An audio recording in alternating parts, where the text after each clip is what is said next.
Probably the most accessible piece of writing Immanuel Kant ever did was the short essay, What is Enlightenment?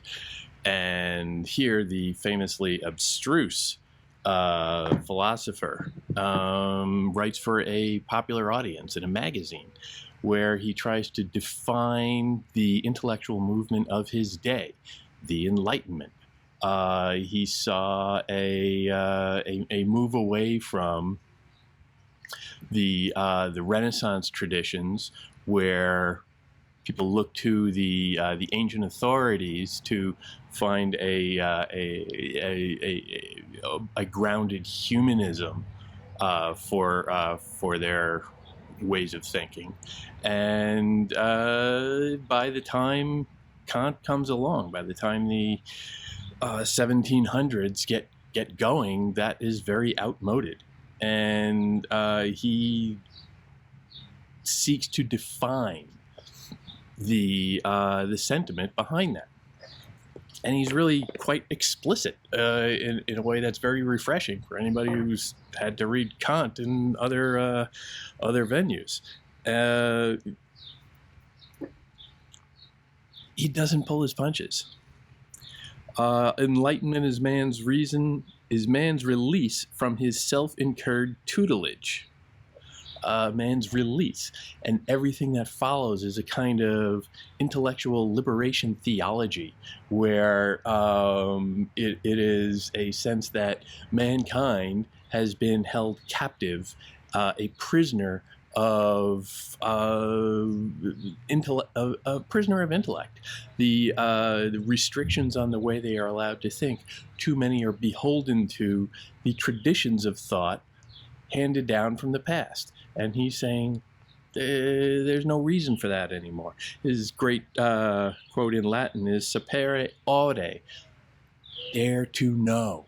Sapere aude, dare. He's quoting Horace there, which is a little ironic, but he's saying that all you have to do is liberate your mind and look around you and think for yourself instead of relying on other people to do it for you.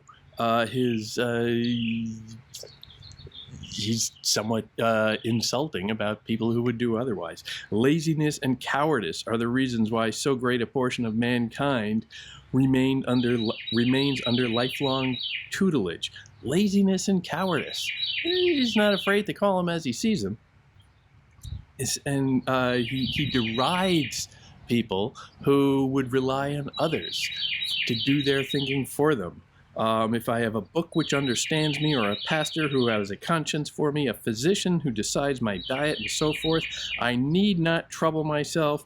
I need not think. If I can only pay, others will readily undertake the work for me. That's a kind of radical individualism of the mind.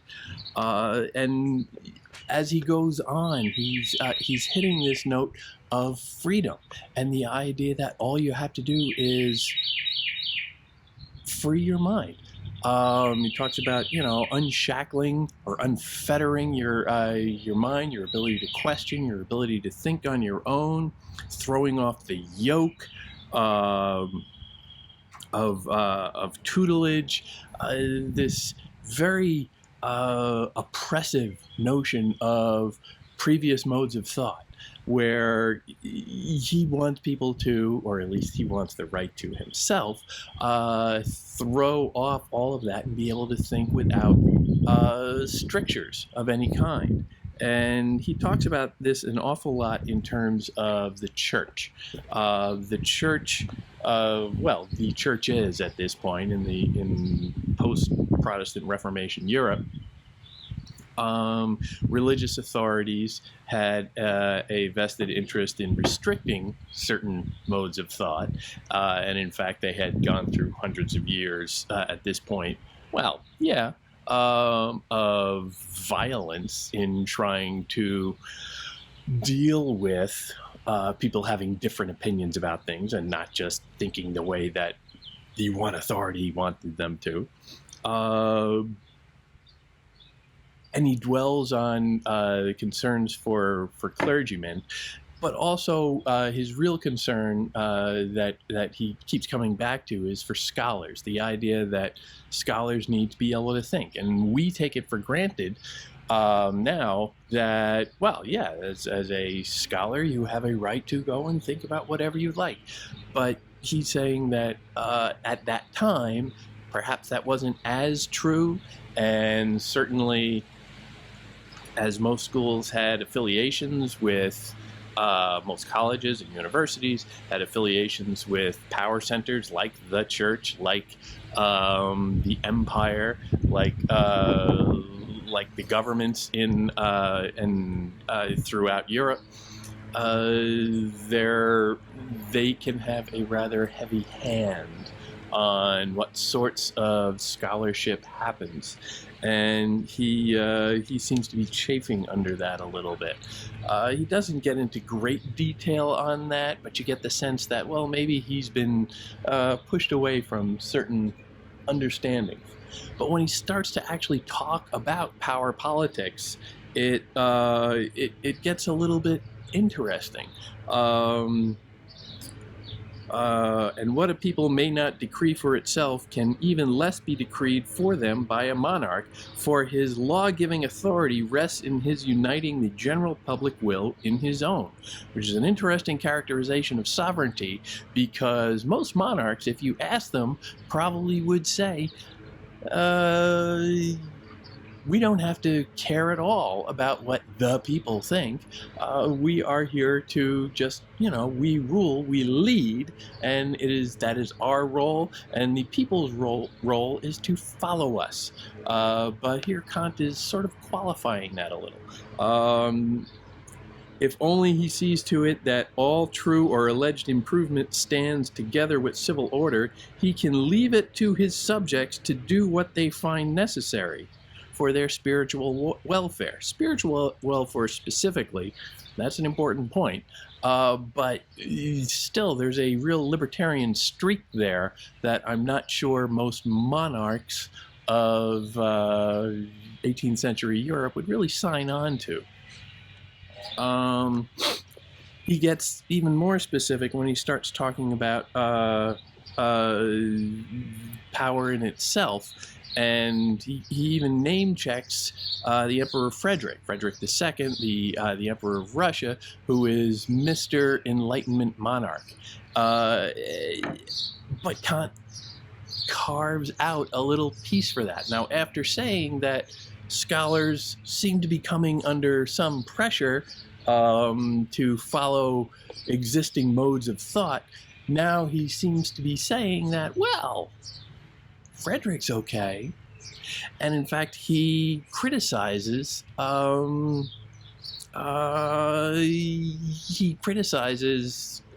democracy in itself.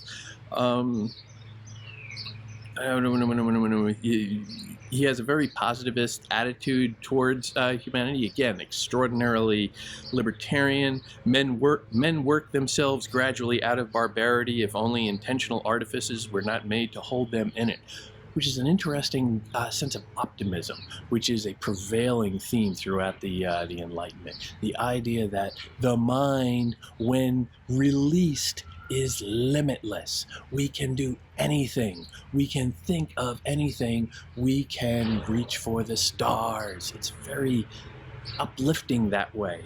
And the simple idea is that, well, all we have to do is stop thinking the way past centuries have, and we will find our way out of barbarity in his calculation. The idea that we will automatically get better if we throw off the restraints of previous generations. But he has very little confidence in democracy itself. But only one who is himself enlightened and not afraid of shadows, and has a numerous and well-disciplined army to assure public peace, can say, argue as much as you will, and about what you will, only obey. That little line about the army is very telling. If you have all the power if you are invulnerable, you can be very generous with the freedom of thought that you extend to people. But Kant is saying also that a republic could not dare say such a thing. Here is shown a strange and unexpected trend in human affairs in which everything, looked at in the large, is paradoxical. A great degree of civil freedom appears advantageous to the freedom of mind of the people, and yet it places inescapable limitations on it. A lower degree of civil freedom, on the contrary, provides the mind with room for each man to extend himself to the full capacity. So democracy, not so much. But if you invest all power in a single monarch who is then gracious enough to extend intellectual freedom, everything's good. Give yourself over to a totalitarian, to an absolute monarch. This is the age of absolute monarchs in Europe. If you want freedom of thought, you need to give up all other freedoms. Little bit naughty there. Well, you know, Kant is a philosopher. He is not necessarily he's not in government. He's certainly not a politician of any kind. So this is what freedom of thought gets you. You can start thinking these things, and then you find yourself in a little corner like that, and well, you just declare it. Yes, okay, we should absolutely live in a totalitarian state. Other people are going to see it differently, and the specific logistics of the politics of this are going to play out radically over the next century. But what's important here is that sense of optimism, that Enlightenment, the Enlightenment age is about shedding all of the encrustations of previous thoughts, of tradition, getting rid of that and just assessing for yourself in an arena of the greatest possible freedom. What do I know? What should I know? How can I learn more? If I want to leave the barbarity of the past behind me, I need only embrace freedom.